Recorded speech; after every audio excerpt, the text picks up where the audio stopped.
Okay, guys, this is the one big video you are getting this month because this is about to be a whole thing, okay?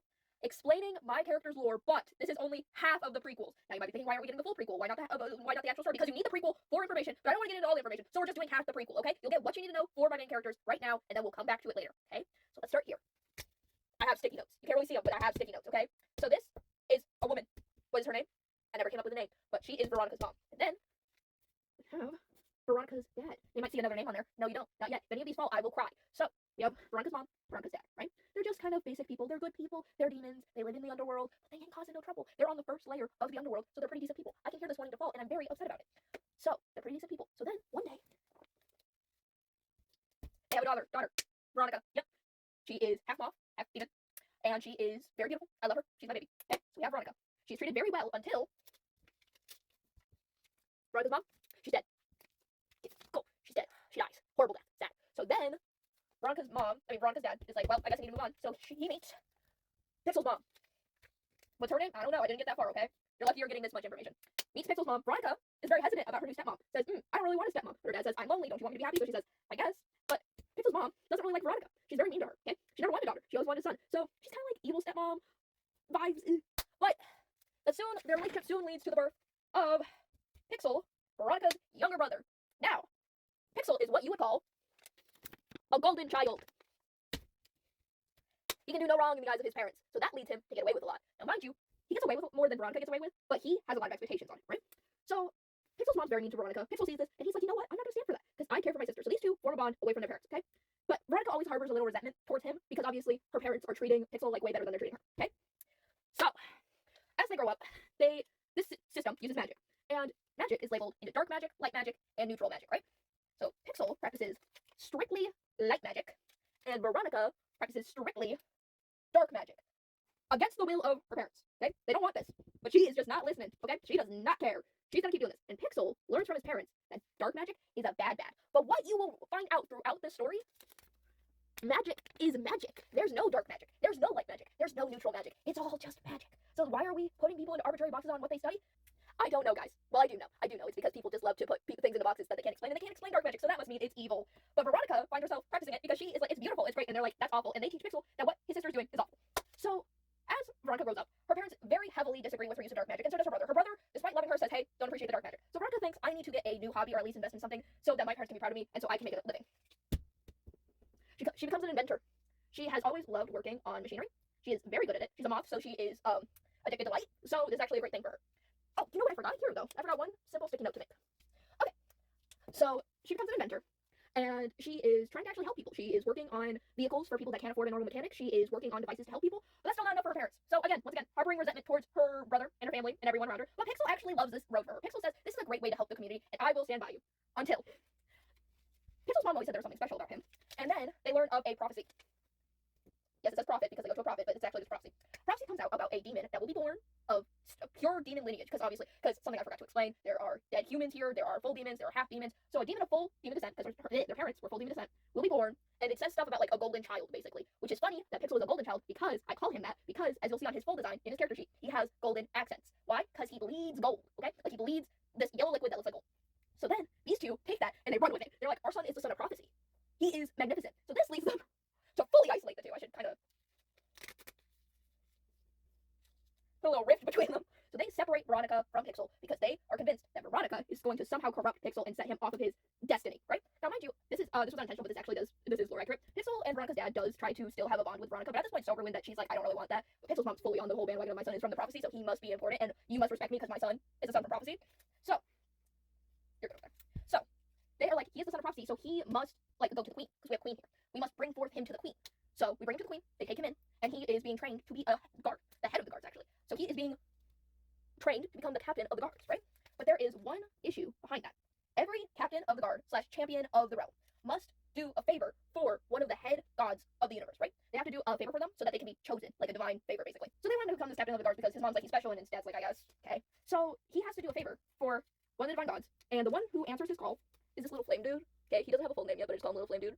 And he is one of the newest gods in the realm. There's like 5 of them, but he's the newest one. And he answers Pixel's call for a divine favor. And he says, all right, you're going to do something for me. He's like, yeah, what do I gotta do? I need you to baby. You need him to do what? I need you to do this for me. Anyway. Well, you see, this child is not supposed to live past, I forgot what age it was 5. This kid's not supposed to live until 5, and if he does not die by the age of 5, he will set the timeline askew of a realm. And he's like, okay, wouldn't me meddling cause him to live longer? And the flame is like, this is my favor, okay? You don't get to ask about the favor. I asked you about the favor. So then Pixel's like, okay, I guess I gotta go here. So then he arrives on Earth to find this kid, but he doesn't find the kid at first. He finds Coral, who is the kid's mom. And she is a wonderful lady. She is so kind. She is so sweet. And then he meets her kid, the Creator. That's not actually his name, but we're not going to get into why his name's that until the actual story plot, so just call him the Creator. Meets the Creator, as a baby, mind you. And Coral is this sweet, wonderful woman who's in a terrible relationship with Christopher. Yes, that is a trash can. He does not deserve anything. Because Christopher is the worst person ever. Stick this up there. Yep, so Christopher's the worst person ever. And Pixel takes pity on Coral because Coral has a hard life. Her husband is literally the worst person ever.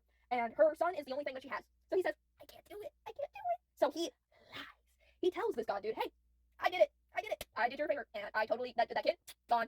No, nothing to worry about. And the flame dude was very wrapped up in other matters at the time. Coral. The flame dude was wrapped up in other matters at the time, so he said, I'm not going to double check. I'm going to believe you, because why would you go against me, a god? So then Pixel kind of is like, wow, that was great that I got away with that. So then Pixel helps raise the Creator. Okay, bye. Pixel helps raise the Creator until about the age of 8, when Coral, she's gone, guys. Just stick up worst person again for Christopher, because this is actually accurate. She's dead. Why? Who could have done it? Could it possibly be the worst dude to ever exist in my stories? No, could it be him? But basically, worst person ever murders his wife. I can actually just take her off the board now. And her last wish, actually I should have thrown her off before I did this. Her last wish, she goes, Pixel, take my kid, raise him, don't let him die young. Pixel says, I don't know the first thing about raising a kid. And she's like, dude, I'm dying, please just figure it out. So he says, okay, fine. So then he takes the Creator away from his abusive dad. And he takes him to the underworld with him. And Flame Dude is none the wiser. He's like, just not thinking about it. So then, because he has this favor now, he can actually become the captain of the guards. But he is hiding a major secret. So he returns home. He is like, man, I just lied, and I don't know what I'm going to do now, and this is so risky having him here, because obviously he's a god overlooking our realm, so he's going to find out eventually, but we're going to get back to that. Veronica sees that her brother mysteriously has a child now. A human child. Not a half-demon child. Not a full demon child. A sinner, basically. A child. She goes, hey, brother. What's this? And Pixel's like, yeah, I kind of got situated with that. She's like, situated with a child? And he's like, yeah. Pixel, stand-in dad. Makes Pixel stand-in dad, and Veronica, his aunt. So now, they're a big old happy family, even though Veronica hates his guts. Because she's like, you are inviting danger into our household with this. And Pixel's like, it's fine, it's so fine. So, Pixel is like, we have a kid now. We have to raise him. We have to lead him down the correct path. We have to be good parents, Veronica. She's like, I'm only his aunt, so that's not my responsibility. So Pixel is like, I'm going to be a better person. Mind you, Pixel kind of started going through a little bit of a rebellious streak right around when he became captain of the guards. He's like, I don't want to listen to my parents anymore, but I'll do what they say, but I'm not going to, like, enjoy it. So he was, like, smoking, he was doing stuff, he was, like, running with a bad crowd. So he said, for my child, I'll stop doing that. He's like, for my child, I'll stop doing that. That's what Coral would have wanted. Beautiful. Speaking of, I forgot to mention this, Coral is dead, so she should join them, right? No. She went to this version, fictional realities version of heaven. So she's all the way up there. They ain't seeing her again. But he is like, this is what she would have wanted. Rest her soul. So I'm going to become a good influence, and I'm going to teach him how to use magic. Now, the issue with that is humans cannot use magic unless they are dead as a sinner or I call him, so a sinner or a saint. Let's do that. He's not a sinner, he's not a saint, he's not half demonic, he doesn't have anything in his blood that shouldn't be able to make him use magic. Because how you use magic when you're dead? You trade your soul for it, and then they give you magic. But mind you, he's not dead. So no magic. When you die, you trade your soul basically to the afterlife, and then they give you magic. Hello. Coral, stay up there, please. You trade your soul for magic. I'm just going to remove Coral. Trade your soul for magic, but he's not dead, so he still has a soul. Very, very alive soul. So then Pixel's like, okay, how are we possibly going to get you to do magic? Now, where are we? We're going to get into a little bit of anatomy now. Demons and dead sinners / saints are able to use magic because when their body is reborn and their soul is taken, their body changes slightly so that their heart can filter out magic. Filter out magic? What does that mean? So basically, when you cast a spell, it corrupts you just a little bit. But usually, they have something in their heart that can filter out the corruption so it does not taint their heart. He doesn't have that yet. So Pixel finds a spell, basically a back alley spell, that would be able to change his heart enough that he could filter out magic, so he could give him the ability to do magic. Because he can give him the ability to do magic, but he would have nothing to filter it out. So he is going to attempt to give him basically a back alley heart transplant. So he is about to do this very sketchy operation that isn't allowed anymore because it doesn't work. We'll come back to that, right? This is demon heart, not like a human heart. Why? Because demon hearts, like I said, can filter out magic. They're specifically made to filter out magic. And because they have a hard shell around the heart. So if anything were to happen where their heart was tainted, it could survive it. We'll come back to that. So we give him a botched back alley heart surgery, basically. And he's doing great! He's not dead, he didn't die, so he's doing great. Except he's not. Suddenly, he has come down with an illness that he cannot put into words. And Pixel is like, no, it couldn't be the back alley operation we did. No, it couldn't be that. Veronica, during this time when he was learning magic, started teaching him dark magic, right? She was like, listen, Pixel's only teaching you light magic. I don't think you should be limited, and I'm going to give you the option to learn dark magic if you want to. He's like, yeah, I will learn dark magic. She was like, sick, I'll teach you. So she starts teaching him. So then Pixel was like, you know what? I don't think it was my back alley heart transplant that did it. I think it was because you are teaching him dark magic. So our parents were correct because you're trying to tank the child. So they get into a huge argument. You're teaching the kid dark magic. You're going to kill him. You're the one that gave him a back alley heart transplant. I didn't even want him here. And it leads to Veronica running away. So then she runs away. And she's like, I'm not coming back. Peace. So then Pixel is left.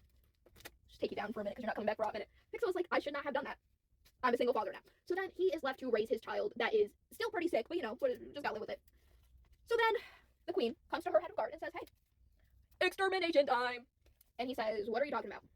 And the queen goes, dark magic users need to be eliminated because their use of magic is going to corrupt us all. And Pixel, listen, Pixel has been bad to this point, but he's like, I don't want to do that.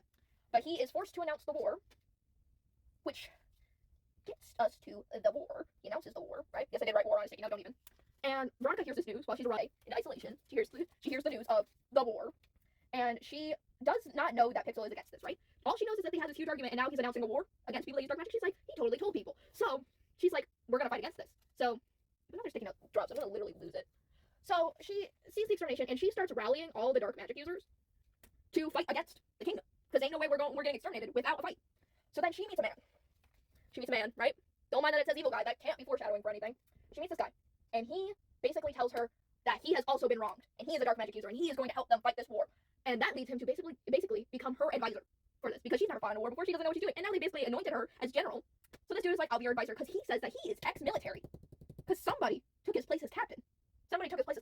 So she's like, you know what? Not sketchy, dude. That's fine. Come here. Let's go. So they're working on efforts. And then we're in war times. So Pixel is like, I gotta leave you, child, very sick child, but it's okay, because I will be back. I am not going to go through with this war. I am going to stop it and form a peace agreement. And Claire's like, I don't think we should do that. I don't think we should try and do that. And Pixel's like, nope, she's my sister. I love her. We've always gotten along before this. I will not let them execute my sister. So Pixel goes off to the battlefield to stop this. Not to fight, to stop this. Meanwhile, Veronica, on the day of the meeting, like where they were going to announce that this was war times, and basically come to the agreement that they were going to negotiate, has a mysterious accident that causes her to break her foot because some equipment wasn't put up right, and she somehow mysteriously on the big day breaks her foot. So who has to take over and go for her instead? Mr. Advisor. But that's okay because an advisor has never been evil before. So he goes to talk to Pixel. Pixel's like, where's my sister? He's like, don't worry about it. He says, okay. He's like, you're not my sister, but I'll still do this because I don't want to fight. He says, let's stop this. We don't need to kill anybody. We can talk about this. We can all figure this out. And advisor guy goes, you shouldn't have stolen my promotion, dude. So he announces that they're going to war. So then, Pixel is forced to fight all the people that this dude is dragged in here with his army, and they're fighting. And someone sneaks out in the middle of the war to follow Pixel to make sure he's okay. Because despite him being literally on death's doorstep, he does not want to lose another parent. So he follows him into war, just in time to see very evil guy. It's very fitting that he just fell. Very evil guy ending Pixel. Yep, he's dead. Evil guy murders him. So he sees that. Pixel, he's gone. He sees this, and let me move you down there, son, because you are becoming a big character! Yay! So something that was established early on before this point is that the creator's magic was tied to his emotions because of the botched heart thing. So when he sees his father die in front of him, he lets out a big old blast of magic that ends the war. Because it kills everybody. It kills everybody. It's all gone. It basically leaves a crater in the world and everybody's dead. This is a little concerning, but the extermination's off. At least we did that. Veronica, so he runs off. Let's start there. He runs off after this big old blast, and is basically losing his mind after that, because he doesn't even know what he did. Veronica gets news of this, right? And she wasn't there. But the kingdom needs a villain, so they shun her. They say, no, she's the one that did it, basically. She did this. So while she is shunned and she is grieving her now dead brother that she did not want to kill, she decides, hey, he was holding Pixel's body. And some little lore, your soul doesn't move on unless your body is destroyed. It doesn't move on or up or down until your body is destroyed. So he didn't destroy his body because he was holding him, so he did not destroy Pixel's body. So she's like, you know what we need to do? Because I'm an inventor? Bring him back to life. We're gonna Frankenstein him. So she runs off, in exile basically, to go figure that out. So then, we are left with the crater. Everyone around him is basically dead. He has no friends. So he uses his magic to make one more wish, with the last strength he has, to make a little, like, office/world of his own that he runs off into. So he makes his little pocket dimension and hides away in it just as his heart thing is about to give out. Now, watch heart transplant basically gives out. He can no longer filter out the magic goop, okay? So the goop is taking over his body and is slowly killing him. Until one day, it stops slowly killing him. Because the magic evolved with that one big blast into splitting himself, basically into two. So the magic became sentient after splitting. Because of that giant blast that he did, it made the goop sentient. And there's a whole bunch of lore of why he became sentient, but I'm not gonna get into that right now. But the goop's sentient. So basically there's the goop inside of him, and it's no longer killing him, but it's sentient. It can take over his body whenever it wants to. It's basically Venom, the magic goop. He didn't know about this because Vex was basically a hidden pregnancy, but of magic. So, like I said, this little goop creature is basically using his body to sustain itself because it's a parasite. It can't sustain itself on its own. So it takes the name Vex, and it's just chill like that. So then they run off to their little magic space, and Vex is basically being hidden the whole time. Because Crater says, I don't want to deal with that. I don't like that this thing is inside of me. So he just pretends that Vex isn't there while he is hiding out. And that is right before the first book starts. So that is most of the prequel book knowledge that you need to know. The other knowledge that you need to know is stuff that I probably will get into later, but it's Christopher and Coral's relationship, how it led up to Coral giving the Crater up to Pixel. Another reason why he can't remember his own name and calls himself the Crater is because of the split. It took half his memories with it. Vex doesn't know what to do with the memories, and he's not telling anything. So half his memories are gone, and one of those memories was his name. So he just calls himself the Crater because he becomes an author while he's locked up, and some of his creations come alive. So he's like, I'm a Crater. I'm the Crater. So that's where his name comes from, the Crater. And the only people that know his name are either dead or exiled. So there's not a lot of people to tell him who he is, really. So I just edited the last part of my prequel video, half of my prequel. I'm not even gonna get into it. I finished the last bit that I had recorded of my OC's lore, and I realized that you guys didn't really get an explanation of the soul to star pipeline, so I feel like I should explain it just a little bit. So this is gonna be my gift to y'all, okay? Y'all get a little explanation, so I can try to make a little more sense, because obviously the star soul went into Vex, so obviously we need to explain how this happened. So I'm gonna do my best here. I got a few more sticky notes. So basically, we'll start here. A soul. A soul is born when a human's born. So basically any living being, not even just a human, just any living being has a soul in them. So for this example, we are going to use the Crater. When he was born, he was given a soul. So anything has a soul. Dog, cat, plant, anything that lives has a soul, has a being in it, right? And as a soul is born, so too is a star. So for every soul ever, there is a star. So that's how in my world we have galaxies and we have vast expansive spaces, because if any little thing on Earth has a soul, plants, animals, people, and they're all different souls, then obviously there's going to be a lot of stars. And obviously there's more than just our world, so there's a lot of stars. So basically, when you die, this soul and this star are more closely related to each other. So I'm literally going to put them almost on top of each other. You are more closely related. This star is a dormant being. And when you die, your soul gives this star life. So basically, the stars live in non-sentience. Like, they are sentient, but they don't have a soul. So you have the soul, but then when you die, you give your soul to the star, and then you don't have the soul, right? You still stay the same, but you don't have the soul. When you die, you give your soul over to the star, and you give them a new chance at life with your soul. So there's, like, star beings, basically, which is what Vex was. Vex is a star being. Called him, I had a name for him, but I forgot what it was, so I'm just gonna put Vex up there. He is a star that was given a life. But now, you see, because the Crater didn't die, he didn't give over his soul, so he still has his soul. So Vex is just a star, no life. But then, when Pixel attempted to do the botch surgery, right, he connected the Crater to the star that was born from his soul, but didn't give the soul, so still not sentient, but trying to draw magical energy from the non-sentient star. So then, Vex doesn't have any, like, sentience, but the Crater still has a soul. We're in this kind of weird bridge thing. So, what happened with, where is the big blast? I have all my things still, hold on. Here, what happened with the big old blast is so much energy from the star, the non-sentient star that was Vex, came forward and transferred into the Crater. And because he was flooded with this magical energy from this non-sentient star, and he couldn't filter out the magic, so the magic was literally just pooling inside of him, instead of him transferring over his soul split into two, and basically was given to the two of them, meaning they now share a body. This should not have happened.